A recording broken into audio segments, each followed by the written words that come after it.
ਬਿਸਮਿल्लाहिर्रहमानिर्रहीम ਤੇ अस्सलाम वालेकुम। 31 ਮਈ ਪਾਕਿਸਤਾਨ ਦੇ ਵਿੱਚ ਹਫਤੇ ਦੀ ਦੁਪਹਿਰ ਤੇ ਅੱਜ ਦੇ ਪੰਜਾਬੀ ਵੀਲੌਗ 'ਚ ਚੜ੍ਹਦੇ ਤੇ ਲੈਂਦੇ ਪੰਜਾਬ ਦੇ ਸੱਜਣਾ ਤੇ ਮਿੱਤਰਾਂ, ਭੈਣਾਂ ਤੇ ਭਰਾਵਾਂ, ਮਾਵਾਂ ਤੇ ਬਜ਼ੁਰਗਾਂ ਨੂੰ ਜੀ ਆਇਆਂ ਨੂੰ। ਅੱਜ ਦੀ ਸਭ ਤੋਂ ਪਹਿਲੀ ਖਬਰ ਜਿਹੜੀ ਤੁਹਾਡੇ ਸਾਹਮਣੇ ਪੇਸ਼ ਕਰਨੀ ਹੈ, ਜਿਸ 'ਤੇ ਚਾਨਣ ਪਾਉਣਾ ਹੈ, ਉਹ ਚਕਵਾਲ ਤੋਂ ਹੈ। ਚਕਵਾਲ ਦੇ ਵਿੱਚ ਪੰਜਾਬ ਪੁਲਿਸ ਨੇ ਆਪਣਾ ਜਿਹੜਾ ਸਟੈਂਡਰਡ ਹੈ ਉਹ ਮਜ਼ੀਦ ਅਪ ਕਰ ਦਿੱਤਾ ਹੈ, ਜਾਂ ਆਪਣੇ ਪੁਰਾਣੇ ਰਿਕਾਰਡ ਤੋੜਨ ਦਾ ਉਹਨਾਂ ਨੇ ਜਾਂ ਬਰਕਰਾਰ ਰੱਖਣ ਦਾ ਮੁਕੰਮਲ ਫੈਸਲਾ ਕੀਤਾ ਹੈ, ਜਿਹਦੀ ਵਜ੍ਹਾ ਤੋਂ ਤੁਹਾਨੂੰ ਸਾਰਿਆਂ ਨੂੰ ਵੀ ਪੰਜਾਬ ਪੁਲਿਸ ਨੂੰ ਮੁਬਾਰਕਬਾਦ ਦੇਣੀ ਚਾਹੀਦੀ ਹੈ ਅਤੇ ਉਹਨਾਂ ਦੀ ਸਤਾਇਸ਼ ਵੀ ਕਰਨੀ ਚਾਹੀਦੀ, ਬਲਕਿ ਮੈਡਲ ਸ਼ੈਡਲ ਵੀ ਦੇਣਾ ਚਾਹੀਦਾ। ਕੰਮ ਜਿਹੜਾ ਉਹਨਾਂ ਕੀਤਾ ਮੈਂ ਤੁਹਾਡੇ ਸਾਹਮਣੇ ਰੱਖਣਾ ਹੈ, ਲੇਕਿਨ ਇੱਥੋਂ ਇੱਕ ਗੱਲ ਤਾਂ ਬਿਲਕੁਲ ਵਾਜ਼ੇ ਕਿ ਇਹ ਕੰਮ ਕਰਨ ਵਾਲੇ ਬੰਦੇ ਨੂੰ ਅਗਰ ਫੀਲਡ ਮਾਰਸ਼ਲ ਸਾਹਿਬ ਦੀ ਨਜ਼ਰ ਪੈ ਗਈ ਤਾਂ ਉਹ ਜ਼ਰੂਰ ਇਸ ਬੰਦੇ ਨੂੰ ਮੈਡਲ ਦੇਣਗੇ, ਬਣਦਾ ਹੈ ਇਹਦਾ। ਜਿਹੜਾ ਇਸ ਵੇਲੇ ਇੱਕ ਫੀਲਡ ਮਾਰਸ਼ਲ ਸਾਹਿਬ ਨੇ ਜਿਹੜਾ ਇਸ ਵੇਲੇ ਰੱਖਿਆ ਹੋਇਆ ਨਾ ਜੀ, ਇੱਕ ਤੁਸੀਂ ਕਹੋ ਬੈਂਚਮਾਰਕ, ਜਿਹੜਾ ਸਟੈਂਡਰਡ ਰੱਖਿਆ ਹੋਇਆ, ਉਹਦੇ ਹਿਸਾਬ ਨਾਲ ਚਕਵਾਲ ਪੁਲਿਸ ਦਾ ਜਿਹੜਾ ਉਹ ਇੱਥੇ ਤਮਗਾਏ ਹੁਸਨੇ ਕਾਰਕਰਦਗੀ ਜਿਹੜਾ ਉਹ ਜ਼ਰੂਰ ਬਣਦਾ। ਕੀਤਾ ਉਹਨਾਂ ਨੇ ਕੀ ਹੈ ਜੀ, ਉਹਨਾਂ ਨੇ ਇੱਕ ਮੁਰਦਾ ਸ਼ਖਸ ਦੇ ਉੱਤੇ ਜਿਹੜਾ ਵਫਾਤ ਪਾ ਗਿਆ, ਅੱਲਾ ਉਹਦੀ ਮਗਫਰਤ ਕਰੇ, ਉਹਦੇ 'ਤੇ ਕਤਲ ਦੀਆਂ ਧਮਕੀਆਂ ਦੇਣ ਔਰ ਕਬਜ਼ਾ ਕਰਨ ਦਾ ਮੁਕੱਦਮਾ ਦਰਜ ਕਰ ਲਿਆ। ਅੱਛਾ, ਧਮਕੀਆਂ ਦੇਣ ਵਾਲੀ ਤਾਂ ਗੱਲ ਸਮਝ ਆਉਂਦੀ ਹੈ ਵੀ ਉਹ ਖਾਬ 'ਚ ਆਉਂਦੇ ਹੋਣਗੇ, ਜਿਹੜੇ ਵਫਾਤ ਪਾ ਗਏ ਨੇ ਸ਼ਖਸੀਅਤ, ਉਹ ਖਾਬ 'ਚ ਆ ਕੇ ਆਪਣੇ ਕਿਸੇ ਮੁਖਾਲਫ ਦੇ ਉੱਤੇ ਧਮਕੀਆਂ ਦਿੰਦੇ ਹੋਣਗੇ ਖਾਬ ਦੇ ਵਿੱਚ, ਅਤੇ ਚਲੋ ਮੁਕੱਦਮਾ ਦਰਜ ਕਰ ਲਿਆ। ਲੇਕਿਨ ਇਹ ਕਬਜ਼ਾ ਕਰਨ ਦੀ ਗੱਲ ਮੈਨੂੰ ਅਜੇ ਤੱਕ ਨਹੀਂ ਸਮਝ ਆਈ ਕਿ ਇੱਕ ਬੰਦਾ ਜਿਹਨੂੰ ਕਬਰ ਦੇ ਵਿੱਚ ਲੋਕੀ ਹੱਥੀਂ ਦੱਬ ਆਏ ਨੇ, ਜਨਾਜ਼ਾ ਪੜ੍ਹ ਲਿਆ, ਉਹ ਬਾਹਰ ਨਿਕਲ ਕੇ ਕਬਜ਼ਾ ਕਿਸ ਤਰ੍ਹਾਂ ਕਰ ਸਕਦਾ ਹੈ। ਲੇਕਿਨ ਫਿਰ ਤੁਹਾਨੂੰ ਪਤਾ ਪੰਜਾਬ ਪੁਲਿਸ ਤੇ ਮੇਰਾ ਖਿਆਲ ਅਗਰ ਉਹਨੂੰ ਇਖਤਿਆਰ ਜਿਹੋ ਜਿਹਾ ਦਿੱਤਾ ਹੈ ਵੀ ਗੋਲੀਆਂ ਮਾਰੋ, ਬੰਦੇ ਚੁੱਕੋ, ਮਾਰੋ, ਕੁੱਟੋ, ਜੋ ਮਰਜ਼ੀ ਕਰੋ, ਉਹ ਤਾਂ ਹੁਣ ਮੁਰਦਿਆਂ ਦੇ ਗਲ ਵੀ ਜਿਹੜੀ ਸ਼ਾਇਦ ਮਰਜ਼ੀ ਪਾ ਦੇ। ਇਹ ਕੋਈ ਨਵਾਂ ਵੈਸੇ ਕੰਮ ਨਹੀਂ। ਤੁਹਾਨੂੰ ਯਾਦ ਹੈ ਕਿ ਜਿੰਨੇ ਵੀ ਬੰਦੇ ਪਹਿਲਾਂ ਵਫਾਤ ਪਾ ਗਏ ਹੁੰਦੇ ਨੇ, ਉਹਨਾਂ ਸਾਰਿਆਂ ਦੇ ਵੋਟ ਜਿਹੜੇ ਨੇ ਉਹ ਨੂਨ ਲੀਗ ਵਾਲਿਆਂ ਨੂੰ ਹੀ ਨਿਕਲਦੇ ਨੇ। ਨੂਨ ਲੀਗ ਵਾਲਿਆਂ ਦੀ ਕੋਈ ਖਾਸ ਗੱਲਬਾਤ ਹੈ ਉੱਤੇ, ਮੇਰਾ ਮਤਲਬ ਹੈ ਜੰਨਤ ਔਰ ਦੋਜ਼ਖ ਦੋਨਾਂ ਜਗ੍ਹਾ 'ਤੇ, ਕਿ ਜਿਹੜੇ ਮੁਰਦੇ ਉੱਤੇ ਨੇ ਉਹਨਾਂ ਦੇ ਕੋਲੋਂ ਵੋਟ ਬੜੇ ਆਰਾਮ ਨਾਲ ਆਪਣੇ ਆਪ ਨੂੰ ਪਵਾ ਲੈਂਦੇ ਨੇ। ਬਲਕਿ ਪਿਛਲੇ ਤੋਂ ਪਿਛਲੇ ਇਲੈਕਸ਼ਨ 'ਚ ਤੇ ਇੱਕ ਵੀਡੀਓ ਸਰਫੇਸ ਹੋਈ ਸੀ ਜਿੱਥੇ ਇੱਕ ਬਾਬਾ ਜੀ ਜਿਹੜੇ ਨੇ ਉਹ ਲਾਠੀ ਲੈ ਕੇ ਤੇ ਬੈਠੇ ਸਨ ਪੋਲਿੰਗ ਸਟੇਸ਼ਨ ਦੇ ਸਾਹਮਣੇ, ਅਤੇ ਲੋਕੀ ਉਹਨਾਂ ਨੂੰ ਆਉਂਦੇ ਸਨ ਵੀ ਵੋਟ ਪਾ ਲਓ, ਅਤੇ ਉਹ ਵੋਟ ਪਾਉਣ ਨਹੀਂ ਸੀ ਜਾਂਦੇ, ਬਲਕਿ ਔਰਤਾਂ ਦਾ ਜਿਹੜਾ ਪੋਲਿੰਗ ਸਟੇਸ਼ਨ ਸੀ ਉਹਦੇ ਸਾਹਮਣੇ ਬੈਠੇ ਸਨ ਲਾਠੀ ਲੈ ਕੇ। ਸਾਰਿਆਂ ਨੇ ਪੁੱਛਿਆ ਵੀ ਬਜ਼ੁਰਗੋ ਤੁਸੀਂ ਵੋਟ ਕਿਉਂ ਨਹੀਂ ਪਾਉਂਦੇ, ਆਪਣਾ ਵੋਟ ਪਾਓ। ਉਹਨਾਂ ਕਿਹਾ ਨਹੀਂ, ਮੈਂ ਆਪਣਾ ਵੋਟ ਆਖਰ 'ਤੇ ਪਾਵਾਂਗਾ, ਜਦੋਂ ਔਰਤਾਂ ਵਾਲੇ ਪਾਸਿਓਂ ਸਾਰੇ ਵੋਟ ਭੁਗਤ ਚੁੱਕੇ ਹੋਣਗੇ, ਫਿਰ ਮੈਂ ਆਪਣਾ ਵੋਟ ਪਾਉਣਾ, ਉਸ ਤੋਂ ਪਹਿਲਾਂ ਮੈਂ ਵੋਟ ਨਹੀਂ ਪਾਉਣਾ। ਬੰਦਿਆਂ ਨੂੰ ਸਮਝ ਨਾ ਆਈ ਕਿ ਇਹਦੇ ਵਿੱਚ ਰੌਲਾ ਕੀ ਹੈ। ਉਹਨਾਂ ਨੇ ਕਿਹਾ ਰੌਲਾ ਇਹ ਹੈ ਕਿ ਮੇਰੀ ਘਰ ਵਾਲੀ ਨੂੰ ਫੌਤ ਹੋਇਆ ਬੜੇ ਸਾਰੇ ਸਾਲ ਹੋ ਗਏ ਨੇ, ਉਹ ਹਰ ਵਾਰੀ ਆਉਂਦੀ ਹੈ ਇਲੈਕਸ਼ਨ 'ਤੇ, ਇਸੇ ਪੋਲਿੰਗ ਸਟੇਸ਼ਨ 'ਤੇ ਵੋਟ ਪਾ ਕੇ ਜਾਂਦੀ, ਮੈਨੂੰ ਮਿਲ ਕੇ ਨਹੀਂ ਜਾਂਦੀ, ਅਤੇ ਮੈਂ ਉਹਦੇ ਨਾਲ ਬੜਾ ਤੰਗ ਹੈ, ਗੁੱਸੇ ਹੈ, ਅਤੇ ਮੈਂ ਲਾਠੀ ਲੈ ਕੇ ਬੈਠਾ। ਇਸ ਵਾਰੀ ਮੈਂ ਉਹਦੇ ਨਾਲ ਲੜਾਈ ਕਰਨੀ ਹੈ। ਜਿਸ ਵੇਲੇ ਉਹ ਆਈ ਵੋਟ ਪਾਉਣ ਵਾਸਤੇ, ਅਤੇ ਉਹਨੂੰ ਮੈਂ ਕਹਿਣਾ ਵੀ ਤੂੰ ਜਦੋਂ ਭਲੀਏ ਲੋਕ ਲਾਗੇ ਜੋ ਆਉਣੀ ਹੈ ਪੋਲਿੰਗ ਸਟੇਸ਼ਨ 'ਤੇ ਵੋਟ ਪਾ ਕੇ ਜਾਣੀ ਮੀਆਂ ਨਵਾਜ਼ ਸ਼ਰੀਫ ਨੂੰ, ਅਤੇ ਤੂੰ ਮੈਨੂੰ ਕਿਉਂ ਨਹੀਂ ਘਰ ਮਿਲ ਕੇ ਜਾਂਦੀ, ਜਾਂ ਮੈਨੂੰ ਕਿਉਂ ਨਹੀਂ ਲੱਭ ਲੈਂਦੀ, ਮੇਰੇ ਨਾਲ ਕਿਉਂ ਨਹੀਂ ਤੂੰ ਮੇਰਾ ਮਤਲਬ ਦੁਆ ਸਲਾਮ ਕਰ ਲੈਂਦੀ। ਅਤੇ ਉਹਨਾਂ ਕਿਹਾ ਵੀ ਮੈਂ ਇੱਥੇ ਬੈਠਾ, ਹੁਣ ਕੌਣ ਦੱਸੇ ਬਾਬਾ ਜੀ ਨੂੰ ਵੀ ਉਹ ਤੁਹਾਡੀ ਘਰ ਵਾਲੀ ਜਿਹੜੀ ਹੈ ਉਹ ਬੇਬੇ ਕੋਈ ਨਹੀਂ ਆਉਂਦੀ ਵੋਟ ਪਾਉਣ, ਇਹ ਆਪੇ ਹੀ ਪਾਈ ਆਉਂਦੇ ਨੇ ਉਹਦੇ ਨਾਂ ਦੇ ਉੱਤੇ ਵੋਟ। ਅਤੇ ਬਹਰਹਾਲ ਇਹ ਸੂਰਤ ਹਾਲ ਜਿਹੜੀ ਉਸ ਵੇਲੇ ਇੱਕ ਵੀਡੀਓ ਜਿਹੜੀ ਉਹ ਸਰਫੇਸ ਹੋਈ ਸੀ, ਇਹ ਇਸ ਤਰ੍ਹਾਂ ਦੇ ਕੰਮ ਕਰਦੇ ਨੇ। ਲੇਕਿਨ ਹੁਣ ਚਕਵਾਲ ਪੁਲਿਸ ਨੇ ਵੀ ਨੂਨ ਲੀਗ ਦਾ ਝੰਡਾ ਵੀ ਜਿਹੜਾ ਉਹ ਹਵਾ 'ਚ ਜ਼ਿਆਦਾ ਬੁਲੰਦ ਕੀਤਾ, ਔਰ ਫੀਲਡ ਮਾਰਸ਼ਲ ਸਾਹਿਬ ਦਾ ਵੀ, ਔਰ ਹੁਣ ਅੱਲਾ ਹੀ ਖੈਰ ਕਰੇ ਕਿਤੇ ਫੀਲਡ ਮਾਰਸ਼ਲ ਸਾਹਿਬ ਜਿਹੜੇ ਨੇ ਇਹਦੇ ਉੱਤੇ ਕੋਈ ਤਮਗਾ ਨਾ ਦੇਣ। ਅੱਛਾ ਜੀ, ਅਗਲੀ ਖਬਰ ਜਿਹੜੀ ਹੈ ਉਹ ਮੈਂ ਉੱਡੀ ਉੱਡੀ ਜਾਵਾਂ ਹਵਾ ਦੇ ਨਾਲ, ਇਹ ਗਾਣਾ ਤਾਂ ਤੁਸੀਂ ਸੁਣਿਆ ਹੀ ਸੀ, ਲੇਕਿਨ ਹੁਣ ਇਹਦਾ ਬਕਾਇਦਾ ਤੁਸੀਂ ਇਹਦੀ ਡਿਪਿਕਸ਼ਨ ਵੀ ਵੇਖਦੇ ਹੋ ਕਿ ਉੱਡੀ ਉੱਡੀ ਕਿਸ ਤਰ੍ਹਾਂ ਸਾਡੀ ਬਾਜੀ ਹਵਾ ਦੇ ਨਾਲ ਜਾਂਦੀ ਹੈ। ਇਹ ਲਈਏ ਦੇ ਵਿੱਚ ਬਾਜੀ ਪਹੁੰਚੀ ਹੈ। ਅੱਛਾ, ਲਈਏ ਜਾਣ ਵਾਸਤੇ ਬਾਜੀ ਨੇ ਪਹਿਲਾਂ ਤਾਂ ਉਡਾਨ ਭਰੀ ਹੈ, ਆਪਣਾ ਲਾਹੌਰ ਏਅਰਪੋਰਟ ਤੋਂ ਮੁਲਤਾਨ ਤੱਕ ਬਾਜੀ ਜਹਾਜ਼ 'ਤੇ ਗਈ ਹੈ। ਮੁਲਤਾਨ ਦੇ ਵਿੱਚੋਂ ਬਾਜੀ ਨੇ ਹੈਲੀਕਾਪਟਰ ਫੜਿਆ ਅਤੇ ਜਾ ਕੇ ਗਈ ਹੈ ਲਈਏ ਦੇ ਵਿੱਚ ਬਾਜੀ ਨੇ ਕੋਈ ਘੰਟਾ ਸਵਾ ਘੰਟਾ ਗੁਜ਼ਾਰਿਆ, ਅਤੇ ਉਸ ਤੋਂ ਬਾਅਦ ਬਾਜੀ ਇਸੇ ਰੋਕ ਹੀ ਵਾਪਸ ਆ ਗਈ ਹੈ। ਲੇਕਿਨ ਉਹ ਜਿਹੜਾ ਘੰਟਾ ਸਵਾ ਘੰਟਾ ਗੁਜ਼ਾਰਿਆ ਤੁਹਾਡੇ ਰੁਪਈਆਂ ਦੇ ਉੱਤੇ ਸਾਰਾ ਟੂਰ ਹੋਇਆ ਉੱਥੋਂ ਤੱਕ ਜਾਣ ਦਾ ਔਰ ਆਉਣ ਦਾ, ਉਹਦੇ ਵਿੱਚ ਬਾਜੀ ਨੇ ਉੱਥੇ ਲੈਪਟਾਪ ਦਿੱਤੇ ਨੇ, ਅਤੇ ਉੱਥੇ ਜਿਹੜੀ ਬੱਚੀ ਸੀ ਉਹਨੇ ਫਿਰ ਉੱਥੇ ਇੱਕ ਨਜ਼ਮ ਪੜ੍ਹੀ ਹੈ, ਇਹ ਜ਼ੁਲਮੀ ਦੌਰ ਵਿੱਚ ਛਾਂ ਵਾਂਗੂ ਸਾਕੂ ਲੱਗਦੀ ਏ ਆਪਣੀ ਮਾਂ ਵਾਂਗੂ। ਅਤੇ ਉਹ ਜਿਸ ਵੇਲੇ ਬੱਚੀ ਨੇ ਇਹ ਸ਼ੇਰ ਪੜ੍ਹੇ ਅਤੇ ਬਾਜੀ ਮਰੀਮ ਦੇ ਅੱਖਾਂ 'ਚ ਅਥਰੂ ਆ ਗਏ, ਜਜ਼ਬਾਤੀ ਹੋ ਗਈ ਬਾਜੀ, ਅਤੇ ਬਾਜੀ ਨੇ ਆਖਿਆ ਵੀ ਮੈਨੂੰ ਕਦੇ ਕਿਸੇ ਨੇ ਨਹੀਂ ਰਵਾਇਆ। ਅੱਛਾ, ਇਹ ਮੈਨੂੰ ਸਮਝ ਨਹੀਂ ਆਈ ਕਿ ਜਾਂ ਤਾਂ ਬਾਜੀ ਦੇ ਕੋਈ ਬੱਚੇ ਨਾ ਹੋਣ, ਅਤੇ ਫਿਰ ਚਲੋ ਕੋਈ ਬਾਜੀ ਨੂੰ ਮਾਂ ਆਉਂਦਾ ਹੈ ਅਤੇ ਬਾਜੀ ਨੂੰ ਪਹਿਲੀ ਵਾਰੀ ਅਹਿਸਾਸ ਹੁੰਦਾ ਹੈ ਅਤੇ ਬਾਜੀ ਰੋ ਪੈਂਦੀ ਹੈ। ਬਾਜੀ ਦੇ 3 ਮਾਸ਼ਾਅੱਲਾ ਬੱਚੇ ਨੇ, ਅੱਗੋਂ ਉਹਨਾਂ ਬੱਚਿਆਂ ਦੇ ਵੀ ਬੱਚੇ ਨੇ, ਅਤੇ ਇਹ ਐਸਾ ਕਿਹੜਾ ਜਜ਼ਬਾਤੀ ਗੱਲ ਹੈ ਜਿਹੜੀ ਜਦੋਂ ਕੋਈ ਬਾਜੀ ਨੂੰ ਮਾਂ ਕਹਿੰਦਾ ਹੈ ਅਤੇ ਬਾਜੀ ਜਿਹੜੀ ਹੈ ਉਹਦੀਆਂ ਅੱਖਾਂ ਦੇ ਵਿੱਚੋਂ ਆਂਸੂ ਆ ਜਾਂਦੇ ਨੇ। ਖੈਰ, ਬਾਜੀ ਨੇ ਆਪੇ ਹੀ ਦੱਸਿਆ ਕਿ ਮੈਂ ਜਿਹੜੀ ਹੈ ਉਹ ਬੜਾ ਔਖਾ ਰੋਨੀ ਹੈ, ਮੈਨੂੰ ਰਲਾਉਣਾ कोई सौखा काम नहीं है बच्चों। मैं 2 दफ़ा कैदे तन्हाई 'ਚ रही ਹਾਂ, ਲੇਕਿਨ ਮੈਂ ਰੋਈ ਨਹੀਂ। ਲੇਕਿਨ ਤੁਹਾਡੀਆਂ ਗੱਲਾਂ ਸੁਣ ਕੇ ਮੈਨੂੰ ਅਥਰੂ ਆ ਜਾਂਦੇ ਨੇ। ਅਤੇ ਉਹਨਾਂ ਨੇ ਆਖਿਆ ਵੀ ਮੈਂ ਜਿਸ ਤਰ੍ਹਾਂ ਮਾਵਾਂ ਆਪਣੇ ਬੱਚਿਆਂ ਲਈ ਸਭ ਕੁਝ ਪੇਸ਼ ਕਰਨਾ ਚਾਹੁੰਦੀਆਂ ਨੇ, ਮੇਰੇ ਕੋਲ ਵੀ ਜੋ ਕੁਛ ਹੈਗਾ ਮੈਂ ਤੁਹਾਡੇ ਸਾਹਮਣੇ ਪੇਸ਼ ਕਰ ਦੇਣਾ ਚਾਹੁੰਦੀ ਹਾਂ। ਹੁਣ ਵੇਖਦੇ ਬੱਚੇ ਵੀ ਅੱਜ ਕੱਲ੍ਹ ਦੇ ਬੜੇ ਸ਼ੈਤਾਨ ਨੇ। ਹੁਣ ਬੱਚੇ ਅਗਰ ਅੱਗੋਂ ਮੁੰਡੇ ਕੁੜੀਆਂ ਜਿਹੜੇ ਨੇ ਉਹ ਅਗਰ ਸ਼ੈਤਾਨ ਹੋਏ ਤਾਂ ਉਹਨਾਂ ਕੋਈ ਐਸੀ ਸ਼ੈ ਮੰਗ ਲਈ, ਅਤੇ ਫਿਰ ਬਾਜੀ ਨੇ ਅੱਗੋਂ ਸੋਚਣਾ ਵੀ ਇਹ ਮੇਰੇ ਨਾਲ ਕੀ ਹੋਇਆ। ਉਹਨਾਂ ਦਾ ਜੀ ਕਰੇ ਕੋਈ ਇਹੋ ਜਿਹੀ ਸ਼ੈ ਮੰਗ ਲੈਣ ਜਿਹੜੀ ਫਿਰ ਬਾਜੀ ਦੇ ਨਾ ਸਕੇ। ਉਹਨਾਂ ਨੇ ਇਹੀ ਆਖਣਾ ਵੀ ਲੰਡਨ ਤੇ ਕੀ ਪਾਕਿਸਤਾਨ ਜਿਹੜੀ ਕੋਈ ਪ੍ਰੋਪਰਟੀ ਨਹੀਂ ਉਹ ਬਾਜੀ ਸਾਨੂੰ ਦੇ ਦੇ, ਕਿਉਂਕਿ ਅਸੀਂ ਹੁਣ ਤੇਰੇ ਬੱਚੇ ਹੀ ਹਾਂ ਅਤੇ ਤੂੰ ਸਾਨੂੰ ਮਾਂ ਹੀ ਸਮਝਦੀ ਹੈ ਆਪਣੇ ਆਪ ਨੂੰ ਸਾਡੀ, ਅਤੇ ਸਾਨੂੰ ਆਪਣੇ ਬੱਚੇ, ਅਤੇ ਫਿਰ ਆਪਣੀ ਜਿਹੜੀ ਵਿਰਾਸਤ ਹੈ ਉਹਦੇ 'ਚੋਂ ਥੋੜ੍ਹਾ ਜਿਹਾ ਸਾਨੂੰ ਹਿੱਸਾ ਵੀ ਦੇ ਦੇ। ਲੇਕਿਨ ਉਹ ਤਾਂ ਬਾਜੀ ਨੇ ਦੇਣਾ ਨਹੀਂ, ਤੁਹਾਡੇ ਟੈਕਸ ਦੇ ਪੈਸਿਆਂ ਦੇ ਵਿੱਚੋਂ ਕੰਮ ਕਰ ਦੇਣਾ। ਬਹਰਹਾਲ ਬੱਚੀ ਨੇ ਜਿਸ ਵੇਲੇ ਨਜ਼ਮ ਪੜ੍ਹੀ ਉਸ ਤੋਂ ਬਾਅਦ ਬੱਚੀ ਨੇ ਫਿਰ ਆਖਿਆ ਕਿ ਮੈਂ ਤੁਹਾਨੂੰ ਜੱਫੀ ਪਾਉਣਾ ਚਾਹੁੰਦੀ। ਬਾਜੀ ਨੇ ਇੱਕ ਵਾਰੀ ਫਿਰ ਉਹੀ ਫਿਲਮ ਤੀਸਰੀ ਵਾਰ ਚਲਾਈ ਹੈ, ਅਤੇ ਜ਼ਰਾ ਵੇਖੋ ਕੀ ਹੋਇਆ। ਮੈਂ ਤਾਂ ਕੋ ਗੱਲੇ ਲਾਉਣਾ ਚਾਹੁੰਦੀ ਹਾਂ। ਹਾਂਜੀ ਆਓ ਜੀ।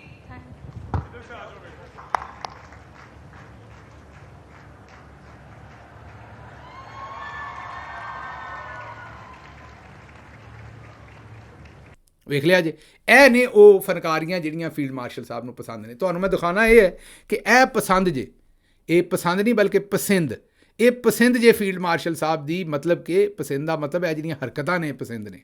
ਇਹ ਜਿਹੜੀ ਸਿਆਸਤ ਹੈ ਫੀਲਡ ਮਾਰਸ਼ਲ ਸਾਹਿਬ ਨੂੰ ਪਸੰਦ ਹੈ। ਇਸ ਤਰ੍ਹਾਂ ਦੀ ਜਿਹੜੀ ਦੁਕਾਨਦਾਰੀ ਹੈ ਇਹ ਬਿਲਕੁਲ ਫੀਲਡ ਮਾਰਸ਼ਲ ਸਾਹਿਬ ਨੂੰ ਜ਼ਬਰਦਸਤ ਲੱਗਦੀ ਹੈ। ਉਹ ਇਹਦੇ 'ਤੇ ਵਾਰੀ ਜਾਂਦੇ ਨੇ ਨੂਨ ਲੀਗ ਦੀ ਇਸ ਸਿਆਸਤ ਦੇ ਉੱਤੇ, ਜਿੱਥੇ ਇਸ ਤਰ੍ਹਾਂ ਫਰਾਡ ਕੀਤਾ ਜਾਏ, ਔਰ ਇਹਨੂੰ ਉਹ ਪਾਕਿਸਤਾਨੀਅਤ ਵੀ ਕਹਿੰਦੇ ਨੇ, ਔਰ ਇਹਨੂੰ ਉਹ ਬੜੀ ਜਿਹੜੀ ਹੈ ਨਾ ਉਹ ਹੁੱਬਲ ਵਤਨੀ ਨਾਲ ਭਰੀ ਹੋਈ ਸਿਆਸਤ ਇਹਨੂੰ ਕਹਿੰਦੇ ਨੇ। ਲੇਕਿਨ ਇਮਰਾਨ ਖਾਨ ਜਿਹੜਾ ਉਹ ਪਾਕਿਸਤਾਨ ਦਾ ਦੁਸ਼ਮਣ ਹੈ, ਇਹ ਗਰਦਾਨਦੇ ਨੇ। ਅਗਲੀ ਖਬਰ ਇੱਥੋਂ ਹੀ ਤੁਹਾਡੇ ਸਾਹਮਣੇ ਰੱਖਦੇ ਨੇ ਕਿ ਫੀਲਡ ਮਾਰਸ਼ਲ ਸਾਹਿਬ ਨੇ ਕੋਈ 3-3.5 ਘੰਟੇ ਯੂਨੀਵਰਸਿਟੀ ਦੇ ਅਸਾਤਜ਼ਾ ਦੇ ਨਾਲ ਇੱਕ ਔਨਲਾਈਨ ਖਿਤਾਬ ਕੀਤਾ। ਉਹਦੇ ਵਿੱਚ ਉਹਨਾਂ ਨੇ PhD ਡਾਕਟਰਸ ਵੀ ਬੈਠੇ ਸੀ, ਵਾਈਸ ਚਾਂਸਲਰਸ ਵੀ ਬੈਠੇ ਸੀ। ਉਹਨਾਂ ਸਾਰਿਆਂ ਨੂੰ ਉਹਨਾਂ ਨੇ ਦੱਸਿਆ ਵੀ ਗਿਆਨ ਦਿੱਤਾ ਵੀ ਤੁਸੀਂ ਸੋਚਣਾ ਕਿਵੇਂ ਹੈ ਅਤੇ ਪਾਕਿਸਤਾਨ ਨੂੰ ਅੱਗੇ ਕਿਵੇਂ ਲੈ ਕੇ ਜਾਣਾ। ਹੁਣ ਫੀਲਡ ਮਾਰਸ਼ਲ ਸਾਹਿਬ ਨੇ ਆਪਣੀ ਐਜੂਕੇਸ਼ਨ ਨਹੀਂ ਵੇਖੀ, ਅਤੇ ਉਸ ਦੇ ਬਾਵਜੂਦ ਉਹਨਾਂ ਨੇ ਬੜੀ ਪੜ੍ਹੇ ਲਿਖੀ ਜਿਹੜੀ ਅੱਗੇ ਲੋਟ ਬੈਠੀ ਸੀ, ਖਵਾਤੀਨ ਅਤੇ ਹਜ਼ਰਾਤ ਦੋਨੋਂ PhD ਡਾਕਟਰਸ ਸਨ, ਪ੍ਰੋਫੈਸਰ ਸਨ। ਉਹਨਾਂ ਨੂੰ ਗਿਆਨ ਵੰਡਿਆ ਕਿ ਪਾਕਿਸਤਾਨ ਜਿਹੜਾ ਉਹਨੂੰ ਅੱਗੇ ਕਿਵੇਂ ਲੈ ਕੇ ਜਾਣਾ। ਉਹਨਾਂ ਦੱਸਿਆ ਵੀ ਸਾਰੀਆਂ ਪੋਲੀਟੀਕਲ ਪਾਰਟੀਆਂ ਚੋਰ ਨੇ, ਸਾਰੇ ਸਿਆਸਤਦਾਨ ਚੋਰ ਨੇ, ਸਾਰੇ ਇਦਾਰੇ ਚੋਰ ਨੇ, ਫੌਜ ਦਾ ਅਦਾਰਾ ਬਚਿਆ ਅਤੇ ਜਰਨੈਲ ਜਿਹੜੇ ਨੇ ਉਹ ਬਚੇ ਨੇ। ਮਤਲਬ ਜਰਨੈਲ ਠੀਕ ਨੇ, ਸਿਆਸਤਦਾਨ ਚੋਰ ਨੇ, ਉਹੀ ਪੁਰਾਣਾ ਕੰਮ। ਔਰ ਉਹਨਾਂ ਨੇ ਉੱਥੇ 2045 ਕਿ ਪਤਾ ਨਹੀਂ 2047 ਤੱਕ ਦਾ ਅਗਲਾ ਆਪਣਾ ਪਲਾਨ ਦੱਸਿਆ ਕਿ ਕੀ ਕੁਝ ਕਰਨਾ ਹੈ, ਪਾਕਿਸਤਾਨ ਨੂੰ ਕਿਵੇਂ ਉੱਤੇ ਲੈ ਕੇ ਜਾਣਾ। ਦੂਸਰੇ ਲਫ਼ਜ਼ਾਂ 'ਚ ਸ਼ਾਇਰ ਇੱਥੇ ਕਹਿਣਾ ਚਾਹੁੰਦਾ ਹੈ ਵੀ ਮੈਂ ਕਿਤੇ ਨਹੀਂ ਚੱਲਾ, ਮੈਂ ਇੱਥੇ ਹੀ ਹਾਂ 2045-2047 'ਚ। ਆਪਣਾ ਫੀਲਡ ਮਾਰਸ਼ਲ ਸਾਹਿਬ ਇਹ ਬੁੱਲੇ ਸ਼ਾਹ ਦੱਸ ਗਏ ਨੇ ਦੁਨੀਆ ਨੂੰ ਕਿ ਵੇ ਬੁੱਲਿਆ ਅਸੀਂ ਮਰਨਾ ਨਹੀਂ, ਗੌਰ ਪਿਆ ਕੋਈ ਹੋਰ। ਅਤੇ ਇਹ ਤੁਸੀਂ ਵੀ ਇੰਝ ਹੀ ਸਮਝਦੇ ਹੋ। ਜਿਹੜਾ ਬੰਦਾ ਵੀ ਇੱਥੇ ਦੁਨੀਆ ਦੇ ਵਿੱਚ ਜਿਹਦੇ ਕੋਲ ਇਕਤਦਾਰ ਹੁੰਦਾ ਉਹ ਇਹੀ ਸਮਝਦਾ ਵੀ ਮੈਂ ਕਦੇ ਨਹੀਂ ਜਾਣਾ, ਸਦਾ ਬਾਦਸ਼ਾਹੀ ਅੱਲਾ ਦੀ ਹੈ, ਤੁਸੀਂ ਵੀ ਚਲੇ ਜਾਣਾ, ਸਾਰਿਆਂ ਨੇ ਚਲੇ ਜਾਣਾ, ਅਸੀਂ ਵੀ ਚਲੇ ਜਾਣਾ। ਇਸ ਲਈ 2047 ਦੇ ਜਿਹੜੇ ਤੁਸੀਂ ਪਲਾਨ ਬਣਾ ਰਹੇ ਹੋ 20 ਸਾਲਾ, ਚਲੋ ਅੱਲਾ ਚੰਗੀ ਕਰੇਗਾ, ਵੇਖਾਂਗੇ ਜਿਸ ਵੇਲੇ ਉਹ ਵੇਲਾ ਆਏਗਾ। ਲੇਕਿਨ 3.5 ਘੰਟੇ ਗਿਆਨ ਦਿੱਤਾ ਉੱਥੇ, 1 ਸਾਈਡਡ ਗਿਆਨ ਸੀ। ਔਰ 1 ਸਾਈਡਡ ਉਹਨਾਂ ਨੂੰ ਜਿਹੜਾ ਉਹ ਤੁਸੀਂ ਇਹੀ ਆਖੋ ਕਿ ਆਪ ਚੰਗੇ ਆਪਣੇ ਮੂੰਹ ਮੀਆਂ ਮਿੱਠੂ ਅਤੇ ਬਾਕੀ ਸਾਰੇ ਚੋਰ, ਇਹੀ ਦੱਸਣ ਦੀ ਉਹਨਾਂ ਨੇ ਕੋਸ਼ਿਸ਼ ਕੀਤੀ। ਔਰ ਦੱਸਿਆ ਕਿ ਸਿਆਸਤਦਾਨ ਕਿੱਡੇ ਬੁਰੇ ਨੇ ਅਤੇ ਅਸੀਂ ਕਿੱਡੇ ਚੰਗੇ ਹਾਂ, ਇਹੀ ਉਹਨਾਂ ਨੇ ਦੱਸਣ ਦੀ ਕੋਸ਼ਿਸ਼ ਕੀਤੀ। ਅਸੀਂ ਤਾਂ ਤੁਹਾਨੂੰ ਪਹਿਲਾਂ ਹੀ ਦੱਸਦੇ ਰਹੇ ਨੇ ਕਿ ਇਹੀ ਉਹ ਦਿਮਾਗੀ ਫਤੂਰ ਹੈ ਜਿਹੜਾ ਦਿਮਾਗ ਦੇ ਵਿੱਚ ਚੜ੍ਹਿਆ ਹੋਇਆ ਕਿ ਅਸੀਂ ਚੰਗੇ, ਬਾਕੀ ਸਾਰੇ ਖਰਾਬ ਨੇ। ਇਹਦੀ ਵਜ੍ਹਾ ਤੋਂ ਹੀ ਬਾਰ ਇੱਥੇ ਮਾਰਸ਼ਾਲਾ ਲੱਗਦੀ ਹੈ, ਬਾਰ ਡਿਕਟੇਟਰ ਆ ਕੇ ਕਬਜ਼ੇ ਕਰਦੇ ਨੇ ਅਤੇ ਬਾਰ ਪਾਕਿਸਤਾਨੀਆਂ ਨੂੰ ਜਿਹੜਾ ਉਹ ਡੰਡਾ ਫੇਰਦੇ ਨੇ, ਇਸ ਸੋਚ ਦੇ ਤਹਿਤ ਕਿ ਅਸੀਂ ਅਫਜ਼ਲ ਹਾਂ ਅਤੇ ਬਾਕੀ ਸਾਰੇ ਜਿਹੜੇ ਨੇ ਉਹ ਸਾਡੇ ਤੋਂ ਥੱਲੇ ਨੇ। ਅੱਛਾ ਜੀ, ਅੱਗੇ ਚੱਲਦੇ ਹੁਣ ਅਗਲੀ ਖਬਰ ਤੁਹਾਡੇ ਸਾਹਮਣੇ ਰੱਖ ਦਈਏ। ਇਹ ਤਾਂ ਚਲੋ ਜੋ ਉਹਨਾਂ ਨੇ ਕੀਤਾ ਉੱਥੇ ਉਹ ਤੁਹਾਡੇ ਸਾਹਮਣੇ ਅਸੀਂ ਰੱਖ ਦਿੱਤਾ। ਇਹ ਜ਼ਰਾ ਤਸਵੀਰ ਵੇਖ ਲਓ, ਇਹ ਜੜ੍ਹਾਂ ਵਾਲੇ ਦੀ ਤਸਵੀਰ ਹੈ। ਇਹ ਗੁਰਾਇਆ ਸਾਹਿਬ ਨੇ ਉੱਥੇ ਅਸਿਸਟੈਂਟ ਕਮਿਸ਼ਨਰ ਔਰੰਗਜ਼ੇਬ ਗੁਰਾਇਆ, ਬੰਦਾ ਕੋਈ ਚੰਗਾ ਸਿਆਣਾ, ਇਹਨੇ ਇੱਕ ਚੰਗਾ ਕੰਮ ਕੀਤਾ। ਇਹਨੇ ਵੱਡੇ ਜਾਨਵਰ ਅਤੇ ਛੋਟੇ ਜਾਨਵਰ ਅਤੇ ਖੂਬਸੂਰਤ ਜਾਨਵਰ, ਵੱਡੇ ਜਾਨਵਰ, ਛੋਟੇ ਜਾਨਵਰ ਅਤੇ ਖੂਬਸੂਰਤ ਜਾਨਵਰ, ਇਹਨੇ ਉਹਨਾਂ ਤਿੰਨਾਂ ਦੇ ਬੋਰਡ ਲਗਾਏ ਨੇ। ਇੱਕ ਪਾਸੇ ਮੀਆਂ ਸਾਹਿਬ ਦੀ ਤਸਵੀਰ ਲਾਈ ਹੈ, ਇੱਕ ਪਾਸੇ ਬਾਜੀ ਮਰੀਮ ਦੀ ਤਸਵੀਰ ਲਾਈ ਹੈ, ਅਤੇ ਦਰਮਿਆਨ ਦੇ ਵਿੱਚ ਉਹਨੇ ਵੱਡਾ, ਛੋਟਾ ਅਤੇ ਖੂਬਸੂਰਤ ਲਿਖ ਦਿੱਤਾ ਹੈ, ਅਤੇ ਨਾਲ ਜਾਨਵਰਾਂ ਦੀ ਤਸਵੀਰ ਲਾਈ ਹੈ, ਉਹ ਮਤਲਬ ਕਿ ਮੱਝ ਗਾਂ ਦੀ ਤਸਵੀਰ ਲਾਈ। ਹੁਣ ਤੁਸੀਂ ਸੋਚਦੇ ਹੋਗੇ ਵੀ ਇਹ ਕੀ ਹੋਇਆ, ਵੱਡਾ, ਛੋਟਾ, ਖੂਬਸੂਰਤ। ਹੁਣ ਤੁਹਾਡੀ ਮਰਜ਼ੀ ਹੈ, ਉਹ ਜਿਹੜੀਆਂ ਮੱਝਾਂ ਨੇ ਉਹਨੂੰ ਤੁਸੀਂ ਵੱਡਾ ਜਾਨਵਰ ਗਿਣਨਾ ਅਤੇ ਫਿਰ ਬਾਜੀ ਨੂੰ ਛੋਟਾ ਗਿਣ ਲਓ ਅਤੇ ਮੀਆਂ ਸਾਹਿਬ ਨੂੰ ਖੂਬਸੂਰਤ ਜਾਨਵਰ ਗਿਣ ਲਓ, ਜਾਂ ਵਾਈਸ ਵਰਸਾ।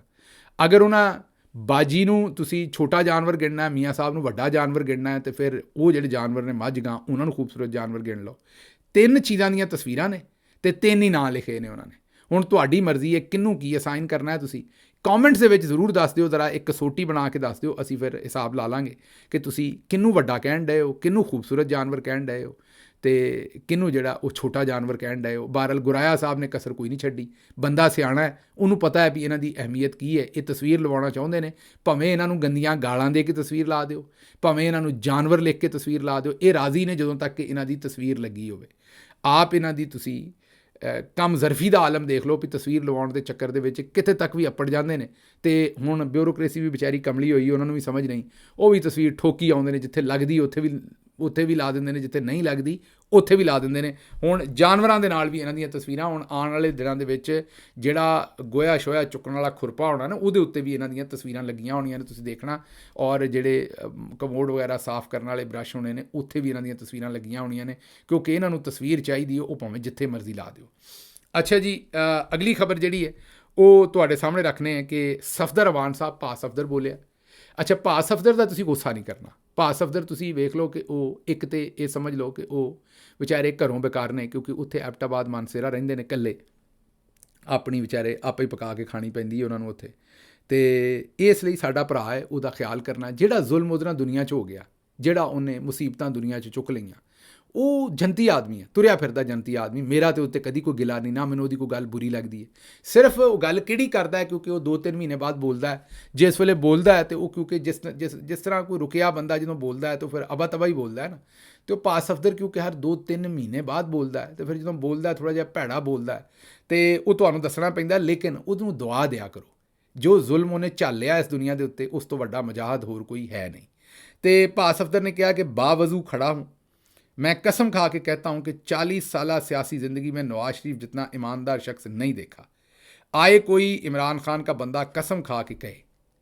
ਭਾ ਸਫਦਰ ਇਹ ਕਹਿਣਾ ਚਾਹੁੰਦਾ ਹੈ ਵੀ ਮੇਰੀ ਜਿਹੜੀ 40 ਸਾਲ ਦੀ ਸਿਆਸੀ ਜ਼ਿੰਦਗੀ ਹੈ, ਉਹਦੇ ਵਿੱਚ 40 ਤਾਂ ਨਹੀਂ ਹੋਏ ਵੈਸੇ ਭਾਅ ਜੀ ਤੁਹਾਨੂੰ ਸਿਆਸੀ ਜ਼ਿੰਦਗੀ ਨੂੰ, ਤੁਹਾਡਾ ਮੇਰਾ ਖਿਆਲ ਹੈ ਕਿਤੇ 90 ਦੀ ਦਹਾਈ 'ਚ ਮਰੀਮ ਸਾਹਿਬਾ ਨਾਲ ਵਿਆਹ ਹੋਇਆ ਸੀ, ਅਤੇ ਇਹ ਕੋਈ 30-35 ਸਾਲ ਬਣਦੇ ਹੋਣੇ ਨੇ, 40 ਥੋੜ੍ਹਾ ਜਿਹਾ ਵਧਾ ਗਏ ਹੋ। ਲੇਕਿਨ ਚਲੋ, ਤੇ ਤੁਹਾਨੂੰ ਖੈਰ ਜੋ ਮੈਂ ਦੱਸਿਆ ਨਾ, ਜੋ ਤੁਹਾਡੇ ਨਾਲ ਹਾਦਸਾ ਹੋਇਆ ਹੈ ਉਹਦੇ ਵਿੱਚ ਤਾਂ ਤੁਸੀਂ ਕੋਈ 400 ਸਾਲ ਵੀ ਕਹੋ ਤਾਂ ਕਬੂਲ ਹੈ।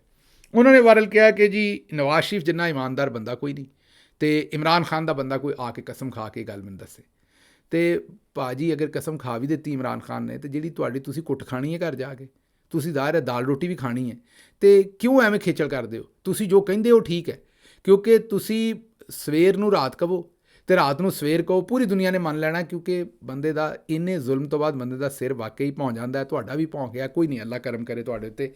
ਇਸ ਤੋਂ ਬਾਅਦ ਅਸੀਂ ਗੱਲ ਕੀ ਕਰ ਸਕਦੇ ਹਾਂ। ਅੱਛਾ ਜੀ, ਅਗਲੀ ਖਬਰ ਤੁਹਾਡੇ ਸਾਹਮਣੇ ਲੀਬੀਆ ਦੇ ਹਾਜੀ ਦਾ ਅਸੀਂ ਇੱਕ ਜ਼ਿਕਰ ਰੱਖਿਆ ਸੀ। ਇਹ ਸਾਡੀ ਟੀਮ ਵਾਲਿਆਂ ਨੇ ਇੱਕ ਜੁਮਲਾ ਲਿਖਿਆ, ਉਹ ਤੁਹਾਡੇ ਸਾਹਮਣੇ ਰੱਖੀਏ। ਮੇਰਾ ਖਿਆਲ ਜੁਮਲਾ ਕਿਸੇ ਹੋਰ ਦਾ ਹੋਏਗਾ, ਮੇਰੀ ਟੀਮ ਇਹਨੂੰ ਰਿਸਰਚ ਕਰਕੇ ਲੈ ਕੇ ਆਈ ਹੈ, ਜ਼ਾਹਿਰ ਹੈ। ਇਹ ਜੁਮਲਾ ਹੈ ਕਿ ਲੀਬੀਆ ਦਾ ਇੱਕ ਹਾਜੀ ਰਹਿ ਗਿਆ ਅਤੇ ਜਹਾਜ਼ ਨੇ ਕਿਹਾ ਵੀ ਮੈਂ ਨਹੀਂ ਉੱਡਣਾ।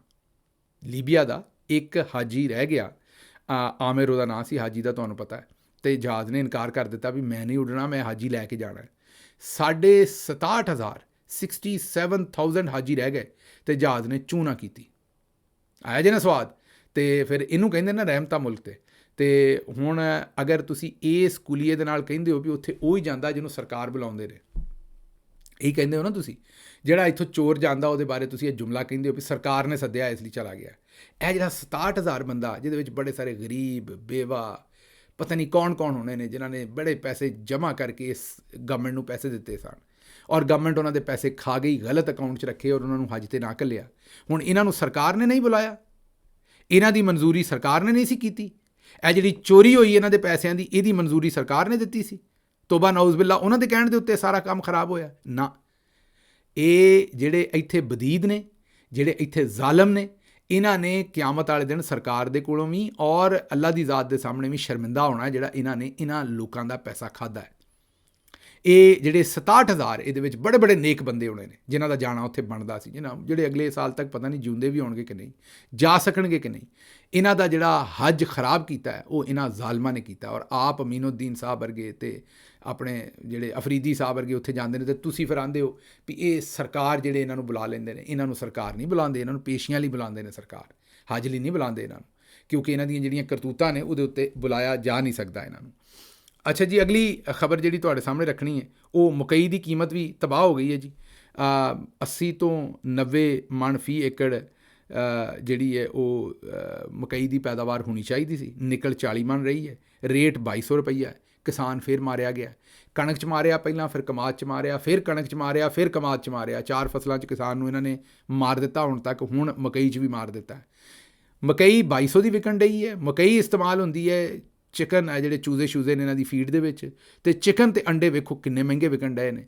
ਅਤੇ ਜਿਹੜਾ ਕਿਸਾਨ ਹੈ ਉਹਨੂੰ ਇਹਨਾਂ ਨੇ ਮਾਰ ਦਿੱਤਾ ਹਰ ਪਾਸਿਓਂ, ਅਤੇ ਕਿਸਾਨ ਦੀ ਰੇੜ ਕੱਢ ਕੇ ਰੱਖ ਦਿੱਤੀ ਹੈ। ਜਿਹੜੀ ਰਹਿੰਦੀ ਸਹਿੰਦੀ ਕਸਰ ਸੀ ਉਹ ਚੌਧਰੀ ਸਾਹਿਬ ਦੀ ਨਜ਼ਰ ਪੈ ਗਈ ਹੈ ਕਿਸਾਨ ਦੇ ਉੱਤੇ, ਮੀਨ ਐਗਰੀਕਲਚਰ ਅਤੇ ਜ਼ਮੀਨਾਂ 'ਤੇ। ਉਹ ਉਹਨਾਂ ਨੇ ਜਿਹੜਾ ਧੂੰਆਂ ਕੱਢ ਕੇ ਰੱਖ ਦਿੱਤਾ ਕਿਸਾਨਾਂ ਦਾ, ਮਤਲਬ ਕਿ ਕੋਈ ਉਹਨਾਂ ਦੇ ਪੱਲੇ ਗੱਲ ਛੱਡੀ ਨਹੀਂ ਇਹਨਾਂ ਨੇ। ਅੱਛਾ ਜੀ, ਅਗਲੀ ਖਬਰ ਜਿਹੜੀ ਤੁਹਾਡੇ ਸਾਹਮਣੇ, ਉਹ ਸੰਬੜਿਆਲ ਦੇ ਵਿੱਚ ਬੜੀ ਇੱਕ ਭਾਰੀ ਜਲਸਾ ਕੀਤਾ ਪਾਕਿਸਤਾਨ ਤਹਿਰੀਕ ਇਨਸਾਫ ਨੇ। ਉੱਥੇ ਇਲੈਕਸ਼ਨ ਹੋ ਰਿਹਾ, ਤੁਹਾਨੂੰ ਪਤਾ ਹੈ, ਜ਼ਮਨੀ ਇਲੈਕਸ਼ਨ ਹੋ ਰਿਹਾ ਉੱਥੇ। ਫਾਖਰ ਨਿਸ਼ਾਦ ਗੁੰਮਣ ਪਾਕਿਸਤਾਨ ਤਹਿਰੀਕ ਇਨਸਾਫ ਦੇ ਉੱਥੋਂ ਕੈਂਡੀਡੇਟ ਨੇ। ਅਗਰ ਤੁਸੀਂ ਸਿਆਲਕੋਟ ਜਾਂ ਸੰਬੜਿਆਲ 'ਚੋਂ ਦਬਾ ਕੇ ਵੋਟ ਪਾਓ, ਇਹ ਨਹੀਂ ਸੋਚਣਾ ਫਾਰਮ 47 ਦਾ, ਇਹ ਨਹੀਂ ਸੋਚਣਾ ਕਿ ਇਹਨਾਂ ਗਿਣਨਾ ਕਿ ਨਹੀਂ। ਤੁਸੀਂ ਆਪਣਾ ਕੰਮ ਕਰੀ ਜਾਓ, ਅੱਗੋਂ ਰੱਬ ਜਾਣੇ ਤੇ ਇਹ ਜਾਣਨ। ਤੁਹਾਡਾ ਜਿਹੜਾ ਕੰਮ ਹੈ ਨਾ ਉਹ ਦੀਵਾ ਬਾਲਣਾ, ਤੁਸੀਂ ਦੀਵਾ ਬਾਲੋ। ਅਗਰ ਸਿਆਲਕੋਟ ਜਾਂ ਉਹਦੇ ਗਿਰਦੋ ਨਵਾਜ਼ ਹੈ ਉਹ, ਜਾਂ ਤੁਹਾਡੇ ਉੱਥੇ ਕੋਈ ਦੋਸਤ ਅਜ਼ੀਜ਼ ਨੇ, ਉਹਨਾਂ ਨੂੰ ਫੋਨ ਕਰਕੇ ਕਹੋ ਵੀ ਵੋਟ ਜ਼ਰੂਰ ਪਾਓ। ਅੱਗੋਂ ਜਿਹੜਾ ਉਹ ਮਾਲਕ ਦਾ ਕੰਮ ਹੈ, ਕਿੰਨਾ ਚਿਰ ਇਹਨਾਂ ਦੀ ਰੱਸੀ ਦਰਾਜ਼ ਕੀਤੀ, ਕਿੰਨਾ ਚਿਰ ਇਹਨਾਂ ਨੇ ਸਾਰੇ ਕੰਮ ਕਰਨੇ ਨੇ, ਉਹ ਮਾਲਕ ਜਾਣੇ ਤੇ ਇਹ ਜਾਣਨ। ਤੁਸੀਂ ਇਹਨਾਂ ਨੂੰ ਉਹਨਾਂ ਦੇ ਹਾਲ ਦੇ ਉੱਤੇ ਛੱਡ ਦਿਓ। ਇਹ ਆਖਰ 'ਤੇ ਤੁਹਾਡੇ ਸਾਹਮਣੇ ਇਹ ਜਿਹੜੀ ਡੰਗਰਾਂ ਵਾਲੀ ਤਸਵੀਰ ਲਾਈ ਹੈ ਜੜ੍ਹਾਂ ਵਾਲੇ ਦੇ ਵਿੱਚ ਗੁਰਾਇਆ ਸਾਹਿਬ ਨੇ, ਉਹਦੇ ਉੱਤੇ ਸਾਡੇ ਇੱਕ ਸੱਜਣ ਨੇ ਬੜਾ ਖੂਬਸੂਰਤ ਬੋਲਦੇ ਨੇ। ਇਹਨਾਂ ਦੀ ਇੱਕ ਵੀਡੀਓ ਹੈ, ਉਹ ਵੇਖੋ। ਦੇਖੋ ਕਮ ਸੇ ਕਮ ਜਦੋਂ ਥਲੈਸਟਾ ਬਣਾਓ, ਦਿਮਾਗ ਆਪਣਾ ਚਲਾ ਤੇ ਬਣਾਓ। ਤੁਹਾਡੀ ਵਜ੍ਹਾ ਨਾਲ ਸਾਡੇ ਲੀਡਰ ਜਾਂ ਸਾਡੇ ਜਿਹੜੇ ਵੱਡੇ ਲੋਕ ਆ ਉਹ ਬਦਨਾਮ ਹੁੰਦੇ ਆ। ਤੁਸੀਂ ਥਲੈਸਟ ਤਲੀ ਤੁਸੀਂ ਨਹੀਂ ਦੇਖਣੀ, ਇਹ ਥਲੈਸਟ ਲੋਕਾਂ ਨੇ ਵੀ ਦੇਖਣੀ ਆ। ਫਿਰ ਤੁਸੀਂ ਉੱਤੇ ਰੋਡਾਂ ਦੇ ਉੱਤੇ ਲਾ ਵੀ ਦਿੱਤੀ, ਸੱਜਦੇ ਹੋ ਤੁਹਾਡੇ। ਕਮ ਸੇ ਕਮ ਲੀਡਰਾਂ ਦਾ ਛੱਡ ਦੋ, ਉਹਨਾਂ ਵਿਚਾਰਿਆਂ ਦਾ ਕਸੂਰ ਵੀ ਨਹੀਂ ਹੁੰਦਾ। ਉਹ ਸੋਸ਼ਲ ਮੀਡੀਆ ਤੇ ਦਲੀਲ ਹੁੰਦੇ ਆ, ਤੇ ਤੁਸੀਂ ਇੱਥੇ ਬਸ ਥਲੈਸਟ ਲਾ ਤੇ ਬਹਿ ਜਾਣਾ। ਵੇਖ ਲਈ ਜੇ। ਮੈਨੂੰ ਇੱਥੋਂ ਦਿਓ ਇਜਾਜ਼ਤ ਤੇ ਰੱਬ ਰੱਖ।